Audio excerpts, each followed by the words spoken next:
Thanks for joining us on Arirang News. I'm Kim Dami in Seoul. The South Korean government says it will successfully realize medical reform in the country after a Seoul High Court on Thursday ruled in favor of the government's long push to increase medical school admission seats. Job additions in South Korea bounced back to above 200,000 in April, after seeing the fewest job additions last month since February 2021. Now, strong export figures created jobs in manufacturing. The leaders of China and Russia showed off their bromance in Beijing, even issuing a joint statement on their opposition to what they labeled intimidation by the U.S. and its allies against North Korea. Washington warned Beijing that China can't keep both the West and Russia on its side. The first medical school admission quota hike in nearly 3 decades here in South Korea is likely to be pushed through, with the Seoul High Court rejecting an injunction filed by the medical circle. Now, the government says its long-term plan will be realized in a swift manner. Our Choi Soo-hyung reports.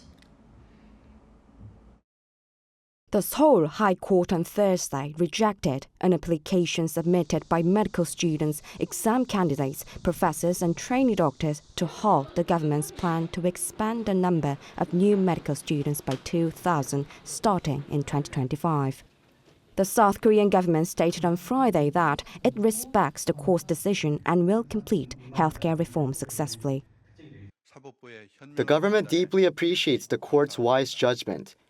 The government will engage more actively in dialogue with the medical community and focus all our efforts on strengthening the emergency medical system to minimize the impact on patients. The court ruled that medical school professors, trainee doctors, and exam candidates are not parties involved in the lawsuit and dismissed their claims.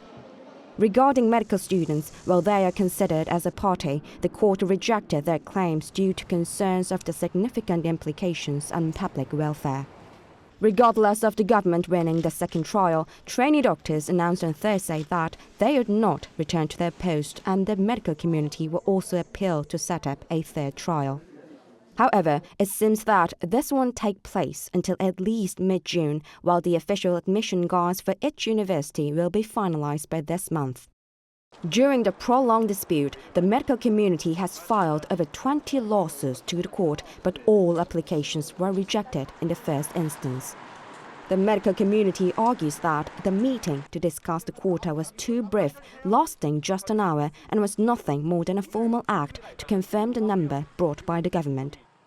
On April 30th, the Seoul High Court requested specific evidence from the government regarding the increase of 2,000 to the med school quota within the appeal filed by the medical community. Last week, the government submitted approximately 50 items of documented evidence, including research reports and meeting records. This court's decision on Thursday is pivotal, as now the government can enter the final stages of its medical reform plan. Choi Soo-hyung, Arirang News. South Korea is continuing its recovery momentum as domestic demand shows signs of recovery. Our economic correspondent Lee Soo-jin reports. South Korea's economy sees some positive signs as domestic demand grows and inflation slows. That's according to the latest Economic Green Book, a monthly economic assessment report released by the Finance Ministry on Friday. The ministry's description of the country's economy in this month's report included signs of recovery in domestic demand. Compared to the previous reports, pace of economic recovery differs across sectors. And this is mainly due to the rise in spending and construction investment. The two parts to domestic demand are spending and investment. While the economy continues on its recovery momentum overall, the recovery in domestic demand is gaining traction. In March, retail sales, an indicator of consumer spending, rose 1.6% compared to the previous month, with non-durable goods and durable goods both going up. Construction investment in the first quarter this year also rose 2.7% compared to the previous quarter, according to preliminary data from the Bank of Korea. This comes as inflation shows signs of cooling, with the Consumer Price Index, a key gauge of inflation, falling below 3% in April after consumer prices saw on-year increases of 3.1% in February and March. While prices of agriculture goods, livestock, and fishery products were up 10.6% compared to the previous year, the increase was at a slower pace compared to the month before, when prices rose nearly 12% on year. And core inflation, which represents a long-term trend in the level of prices by excluding volatile food and energy prices, was also up 2.3% on year compared to 2.4% in March. Exports in April were also up 13.8% compared to the previous year, driven by an increase in demand overseas for IT products such as semiconductors as well as automobiles. April saw a rise in exports for the 7th straight month. But overall industrial production in March fell 2.1% compared to the previous month, as production in mining and manufacturing, construction, and services all fell. And in the same month, investment in equipment dropped 6.6% on month. The ministry vowed to focus its policies on continuing the downward trend in consumer prices while also implementing measures aimed at improving people's livelihoods and managing potential risks. 이수진, Arirang News. And more job growth for South Korea as employment rates hit the highest for any month of April, on the back of a recovery in the manufacturing sector driven by exports. Our Moon Hae-ryang covers the latest findings. South Korea's job market showed recovery on the back of rising exports in April. According to Statistics Korea on Friday, there were 28.69 million people in employment last month, a rise of some 261,000 compared to the same month last year.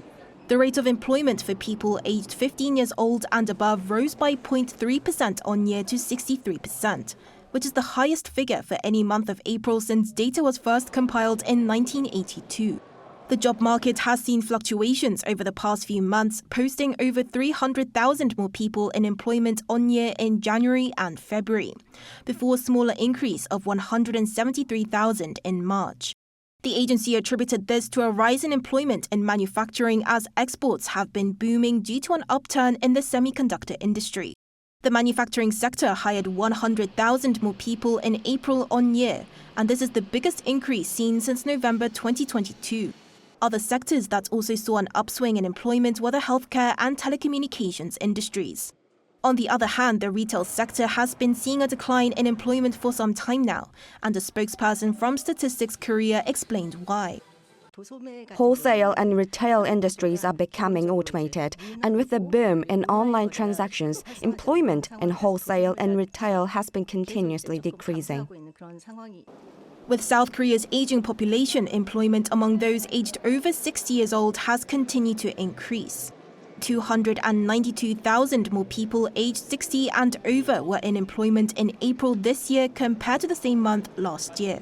For those in their late 20s, the employment rate rose on year as it has been doing for the past 3 years to reach an all-time high for any month of April at 72.7%. During a meeting headed by the first Vice Minister of the Ministry of Economy and Finance on the same day to discuss the latest figures, the government pledged to support the creation of high-quality jobs in the private sector and develop job support initiatives for vulnerable groups. Moon Hae-ryang, Arirang News. The Dow Jones Industrial Average surpassed the 40,000 mark during intraday trading for the first time on Thursday. It took less than 3.5 years for it to reach the milestone from the 30,000 mark. Our Lee Seung-jae has more. Amid optimism over a possible rate cut in the near future due to positive inflation data released earlier in the week, the U.S. stock market responded well to start Thursday's trading session. Despite the trading day ending with losses throughout the major indexes, the Dow Jones Industrial Average reached the 40,000 mark for the first time ever during intraday trading.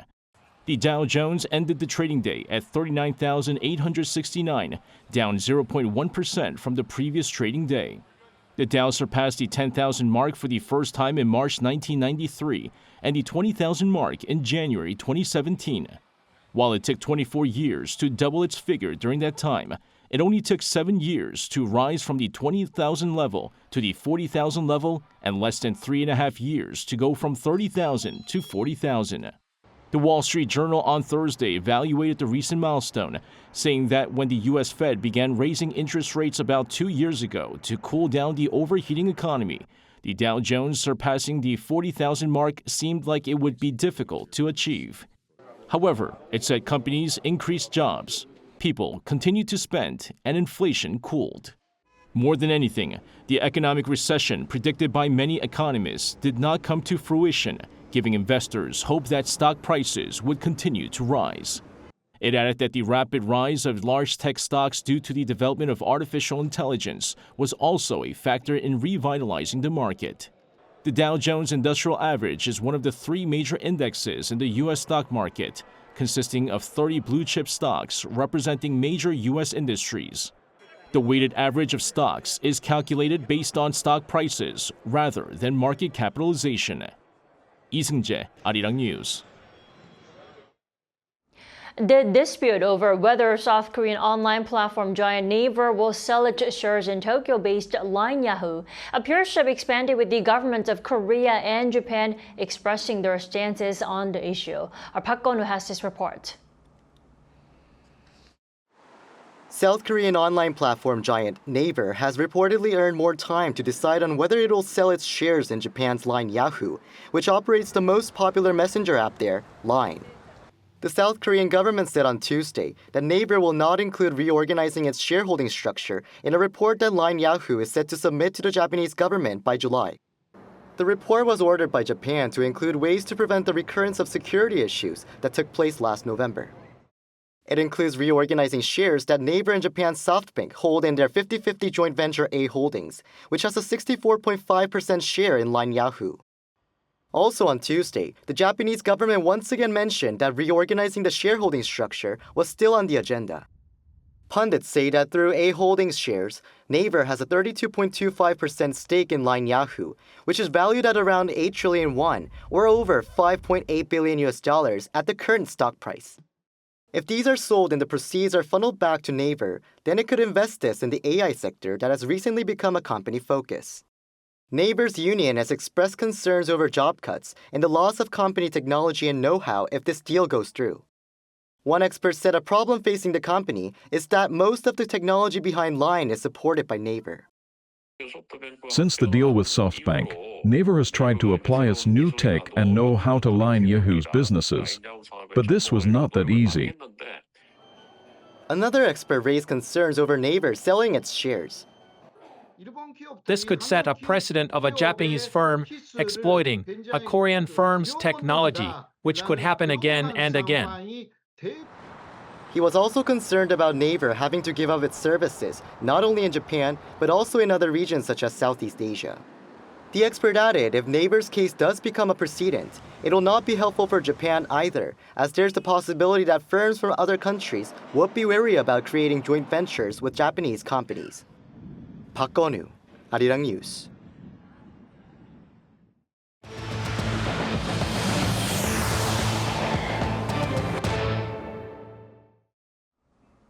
President Yoon and Cambodian Prime Minister Manet have agreed to establish a strategic partnership between their countries. This means more cooperation on trade and investment between the two sides. Our presidential correspondent Kim Do-yeon reports. South Korea and Cambodia are now officially strategic partners, paving the way to strengthen economic and security cooperation. The announcement came following a summit between the two countries' leaders as President Yoon on Thursday hosted Cambodian Prime Minister Manet at his office. 지금 현재 아세안 지역에서 가장 빠르게 성장하고 있는 국가인 캄보디아와 교역, 투자 협력을 확대하고 디지털 환경과 같은 미래지향적 분야에서의 협력 강화도 기대하고 있습니다. Prime Minister Manet agreed about the bright future, saying his visit to Seoul will lay the foundations for success while also showing appreciation for the aid given by South Korea so far. Mr. President, Cambodia's socio-economic achievements we are witnessing today are inseparable from the Republic of Korea's invaluable contributions across various sectors, including economy, infrastructure, health, education, and rural developments.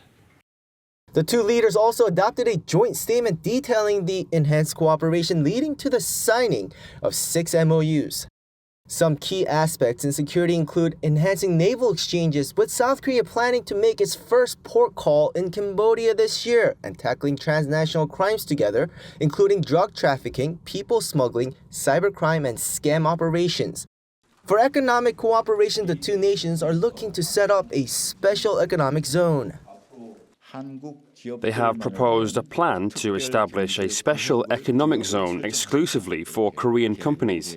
The Prime Minister said, "Let's develop a plan that will allow Korean auto companies to freely conduct their business activities through this special economic zone." In terms of the official development assistance, the two agreed to expand the Economic Development Cooperation Fund for the years 2022 through 2030 to $3 billion, twice more than what was previously agreed. The enhanced cooperation comes with it being 27 years since the re-establishment of diplomatic ties and with accumulated exchanges accelerating. In fact, the Korea-Cambodia FTA has surpassed $10 billion of trade, and it only came into effect in November 2022. In the meantime, at the luncheon was First Lady Kim Gun-hee resuming official engagements after leaving the public scene last December following news of her accepting a luxury bag as a gift.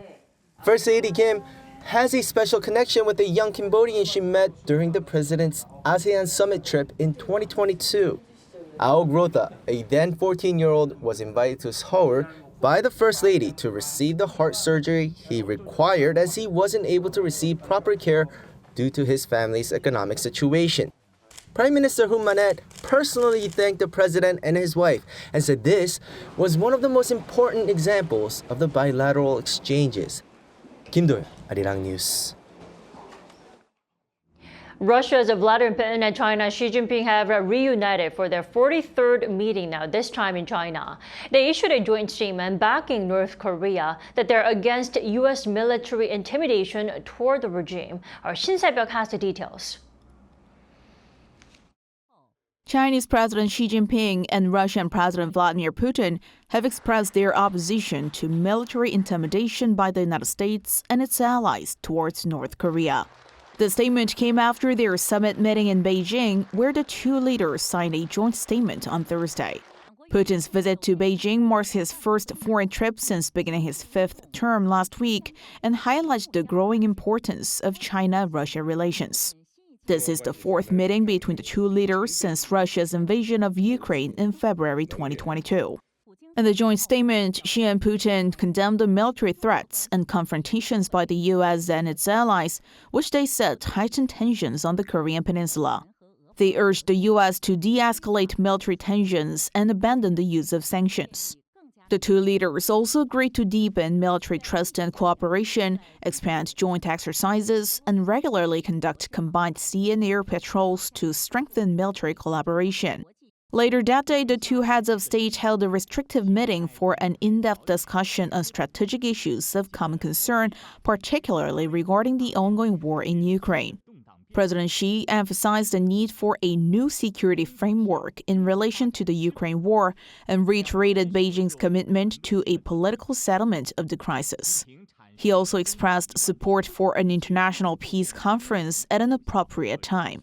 Regarding the recent Putin-Xi summit, the U.S. criticized China's stance, saying Beijing, quote, cannot have its cake and eat it too when it comes to its relationship with Russia. You can't want to have good, further, stronger, deepened relationships with Europe and other countries while simultaneously continuing to fuel the biggest threat to European security in a long time. The White House also brushed off Moscow and Beijing's reaffirmation of ties. In a briefing on Thursday, White House Press Secretary Karine Jean-Pierre said that the Biden administration doesn't see anything new in the joint statement. The summit between the Chinese and Russian leaders comes as Moscow has become more dependent on Beijing. With China refusing to condemn the war in Ukraine and with increasing sanctions from the United States and its allies on Russia, deepening cooperation between the two historic powerhouses means relations with the U.S. are likely to become even more tense. Shin Se-byuk, Arirang News. Washington says Russia has used more than 40 North Korean ballistic missiles imported from the regime in its war in Ukraine. U.S. State Department spokesperson Matthew Miller on Thursday also stressed that Russia's use of North Korean ballistic missiles is in direct violation of UN Security Council resolutions. In response to the Washington's allegation, the regime's leader Kim Jong-un's younger sister Kim Yo-jong called it nonsense. She explained that the technology and the weapon system the regime recently developed and updated cannot be made public and hence cannot be exported. South Korea's Unification Ministry said Seoul is fully prepared against any North Korean threats based on a strong South Korea-U.S. alliance. To raise awareness of South Korean abductees being held in the north, the Ministry of Unification has also revealed a special garden to remember them. Our North Korean Affairs correspondent Kim Jung-sil takes us there. This year's Seoul International Garden Show opened on Thursday, where visitors can enjoy beautiful flowers and greenery along the Hangang River. 하나, 둘, 셋. On the corner of the extensive garden this year, there's a very special greenhouse dedicated to abductees who are being held in North Korea. The garden of 3 forget-me-not blossoms was designed and created by artist Hangang to remember those who still haven't come home. The Unification Ministry hopes opening up this glass greenhouse garden filled with these forget-me-not sculptures dedicated to South Korean abductees taken to the north will help raise awareness to remember them. The Ministry of Unification acknowledges over 160,000 people were taken to the north and didn't make it home. They were taken during and after the Korean War in the form of abductees, detainees, and prisoners of war who were not repatriated. The 3 forget-me-nots each represent those groups. We organized this garden to publicize the issue of abductees in the country. Together with the families of the victims, we want to bring this issue to the attention of the South Korean people, as well as the international community, so that everyone can know about this and call for the immediate return of the abductees from North Korea. The families of the abductees also gathered at the garden. They include Mr. Choi, whose father was working on a fishing boat when he was taken to the north in 1967. We are thankful that the government is taking great care in the issue of abductees, and that many endeavors are being made to raise international awareness. We don't ask North Korea for much. We just want to know if our family members are still alive or not.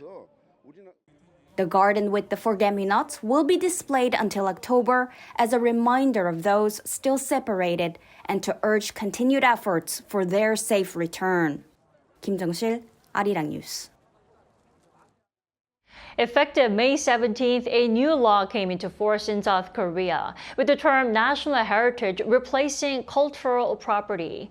Cultural property had been used since the enactment of the Cultural Protection Act in 1962, which authorities said focused more on artifacts as material objects. Under the new National Heritage Framework Act, national heritage will refer to the historical, artistic, academic, or landscape value of Korea, both artificial and natural. Natural heritage will also be classified into 3 categories: cultural heritage, natural heritage, and intangible heritage. The related governing body also changed its name from the Cultural Heritage Administration to the Korea Heritage Service.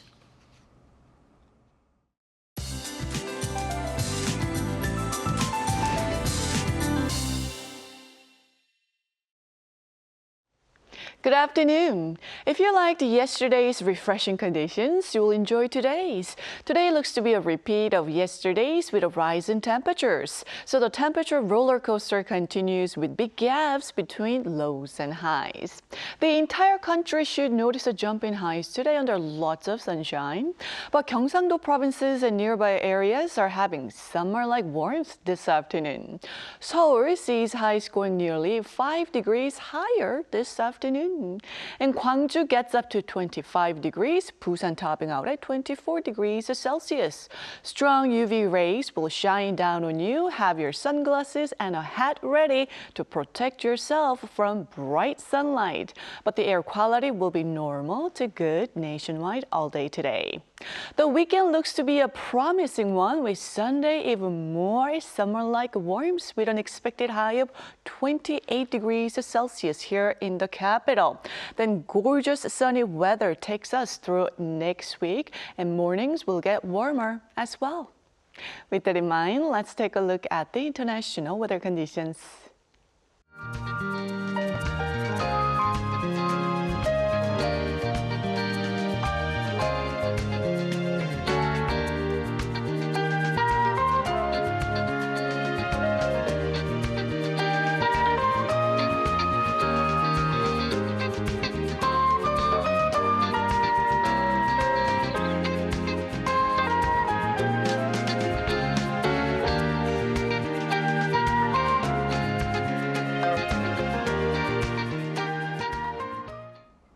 That's all we have at this hour. Arirang News will be back at 2 p.m. Korea time. Thanks for watching.